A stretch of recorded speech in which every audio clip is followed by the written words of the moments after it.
Is good, everybody? It is your boy C50. Today we are here to watch another death battle: Quicksilver versus the Flash. Marvel versus DC. I know who these two are, but we're gonna watch the first part of it, no matter how much I don't want to.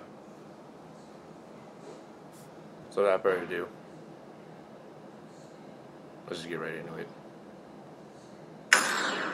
This episode of Death Battle is brought to you by Warcraft, from Legendary Pictures and Universal Pictures, and based on Blizzard Entertainment's worldwide phenomenon. Two heroes are set on a collision course that will decide the fate of their family, their people, and their home. A spectacular saga of power and sacrifice in which war has many faces, and everyone has something to fight for.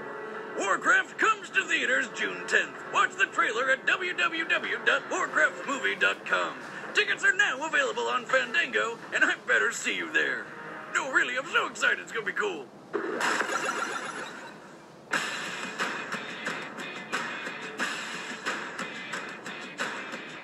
A long, long time ago, mankind began to walk. And then we ran. And ever since that moment, we've been pushing speed to its very limit. Or in this case, past the point of absurdity. The Flash, DC Comics' Scarlet Speedster.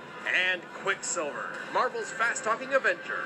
He's Wiz and I'm Boomstick. And it's our job to analyze their weapons, armor, and skills to find out who would win a death battle. From Wonder Woman to Superman, there is no shortage of DC heroes capable of achieving superhuman feats. But only one is truly synonymous with speed itself. The Flash. But before he became the Flash, he was only known as Barry Allen. Like many superheroes, Barry's lacking in the whole living parent department. Yeah. What? First guy was Jay of the Week. Hold the ball through. Alright. One day, after returning home, he discovered his mother had been murdered, and his father had been wrongly convicted of the crime. Knowing Dad was innocent, Barry vowed to clear him of the crime and became a forensic scientist for the Central City Police. But dear old Dad died before Barry could set him free. Racked with grief, this only strengthened Barry's resolve to find his mother's real killer. And on one fateful night when he was doing some sciencey stuff, he got struck by lightning and then fell into some chemicals. Now, normally, this would be incredibly fatal. But since this is comic books, Alan was imbued with the power to move his body at incredible speeds and became the Flash.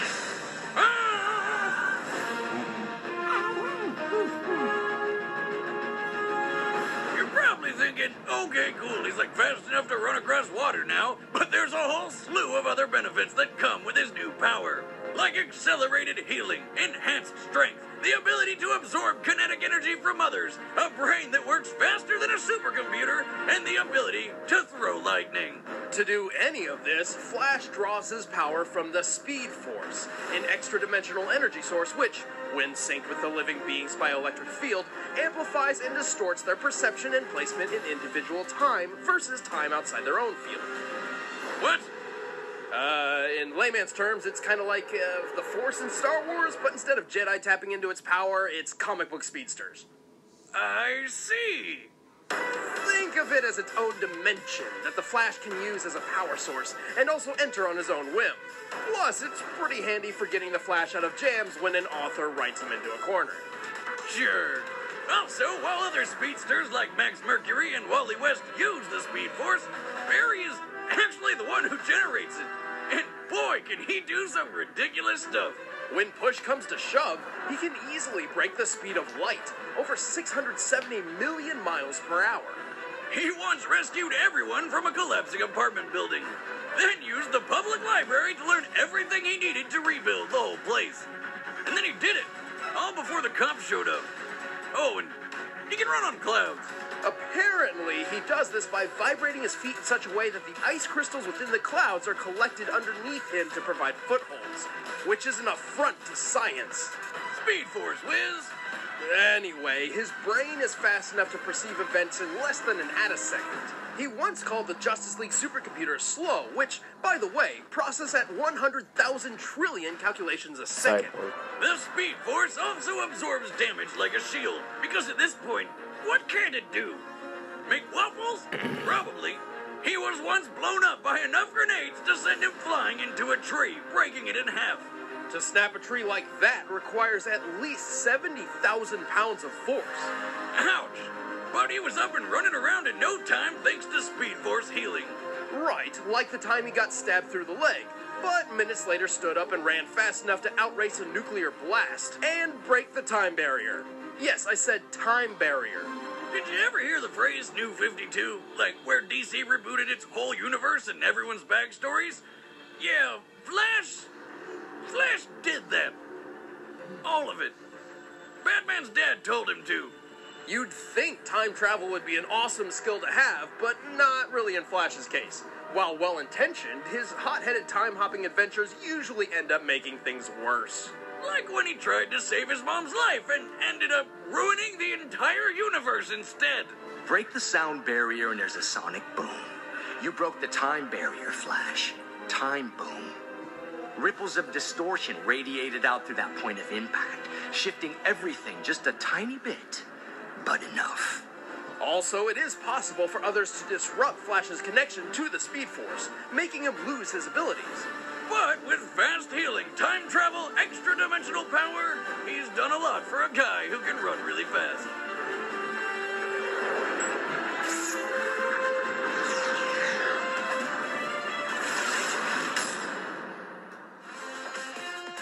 An amazing man once said, "To achieve great things, one must sacrifice stability and push one's limit past sanity." And few people embody those words better than Quicksilver. Wait, who said that quote? I did last week when I got my sweet dude too. Oh my. Sorry, my grandparents just wanted to annoy me. Okay, on to Quicksilver. Jump that lake. No, you just said, "Hold right rear," and drove it straight into the water. Chris, come on, stay on topic. Quicksilver goes fast. Yeah, that's true. And I guess your fake quote kind of applies because Quicksilver's life has been anything but stable. I mean, his origin story is absolutely insanely convoluted. I guess that's what happens when competing movie studios both inadvertently own the rights to the same character. Yeah, don't worry, I got it. Basically, Quicksilver and his twin sister, the Scarlet Witch, were born Pietro and Wanda to a pair of gypsies named Django and Maria Maximoff. But as babies, they were kidnapped by a guy they call the High Evolutionary. He experimented on the two children and then returned them to their parents. Only now they had super cool powers. But Pietro and Wanda were later tricked into believing that they were the mutant children of Magneto, abandoned by their mother and handed off to gypsies by a cow lady midwife. What the hell? You know, it doesn't even matter. They're the kids of gypsies and they have super cool powers. Well, with all the instability in his personal life, it's no wonder Pietro Maximoff has been known to bounce from alliance to alliance.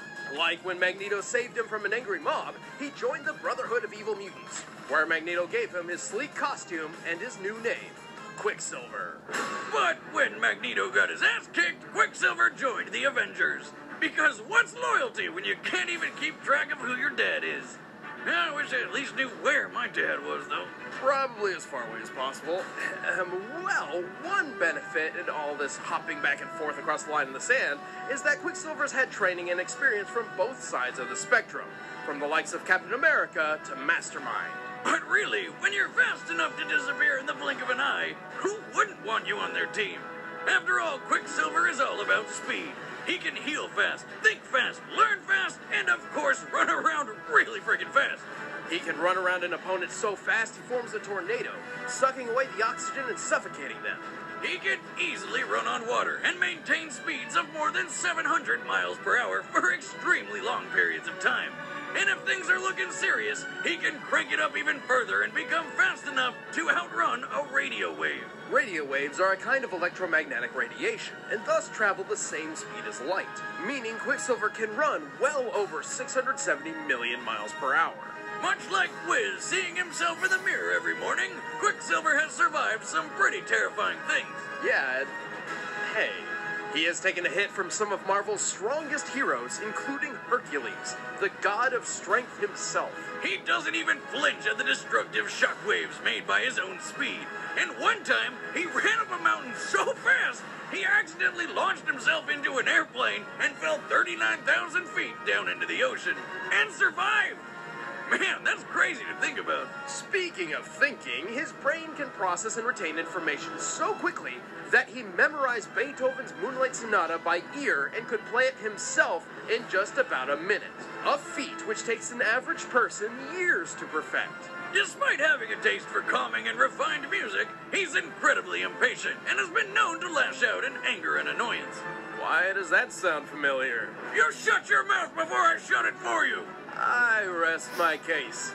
Quicksilver also has a tendency to run headfirst into danger without thinking things through. Rest your case? I'll rest your case! Alright, just don't trip on that. I hurt my balls! Just finish the rundown! Well, despite his brashness, Quicksilver is a tragedy-hardened speed freak who I wouldn't cross for even a second. Oh, I get it. You're supposed to stop me. Go ahead, try.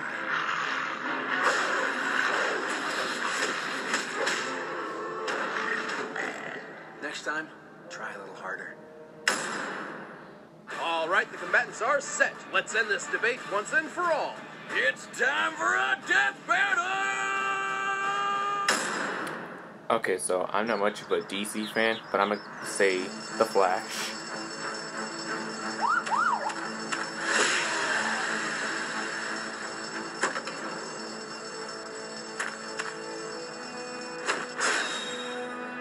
What's he doing in this?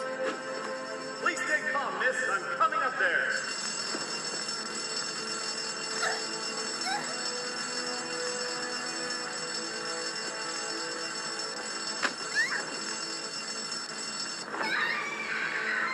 No!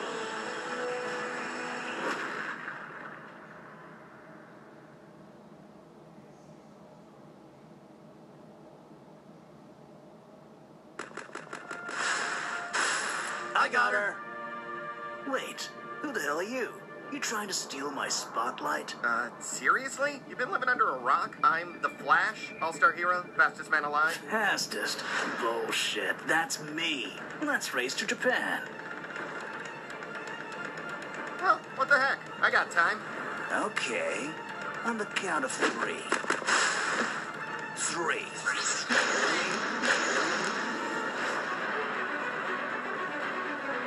Hey, cheap trick, pal. I got another one for you.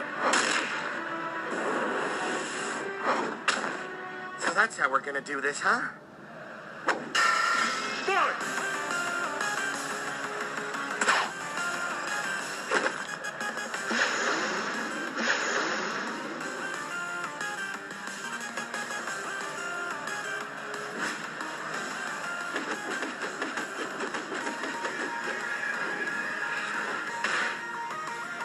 Catch you later.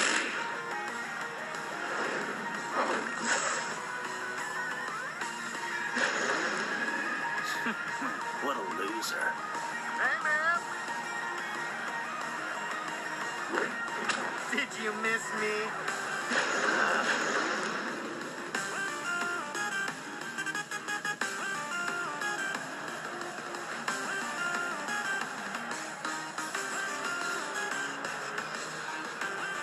Too slow.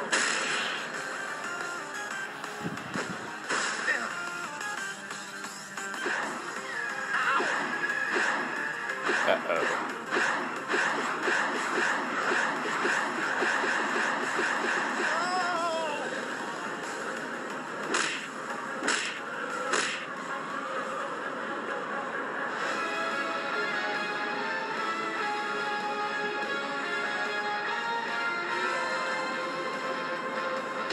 How's it feel to lose, chump? Let's turn this around.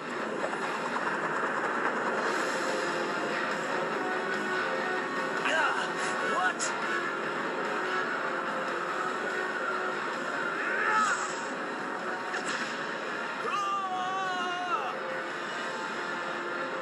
Oh, crap.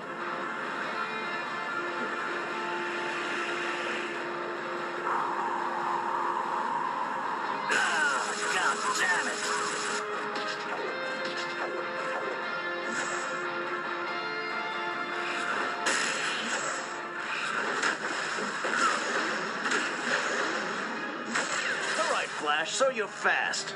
But I'm stronger and smarter. Prove it, tough guy. Okay, this is getting dumb. Flash? The hell? What's going on? You're in the Speed Force. My Speed Force. I'm sure you feel it. The raw energy coursing all around you. This is the source of my power. And here, I am king!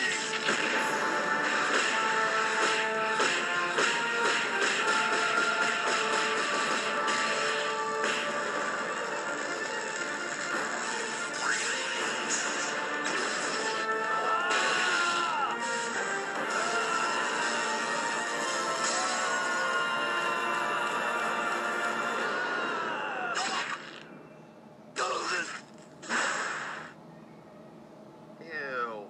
Well, at least you beat me here. Huh. Bye! KO! Flashback. Sharp things hurt. As fast as Quicksilver is, the Flash is just much faster. Quicksilver clearing the speed of light is great and all, but the Flash has gone 10 times that. Which would put him at more than 6 billion miles per hour. Plus, Barry can pull other people into the Speed Force and fight them there, giving him a home field advantage. In addition, the Flash's brain can process events in less than an attisecond. And in case you're wondering, 12 attiseconds is the shortest period of time humanity has ever been able to measure. This means that while Quicksilver's Beethoven feat proved he can think over 500,000 times faster than an ordinary person, the Flash can think many trillion times faster. He had plenty of time to predict every perceivable action Quicksilver may have taken.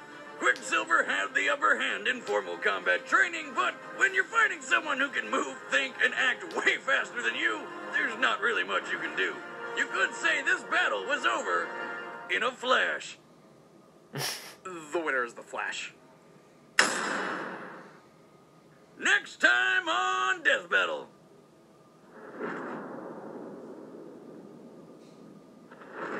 Across this nation, the words Gotham City are synonymous with crime.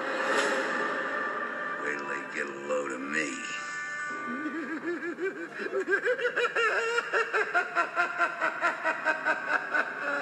Hope you guys enjoyed the episode. I'm Chad, I play Boomstick. I'm Ben, I play... That's gonna do it.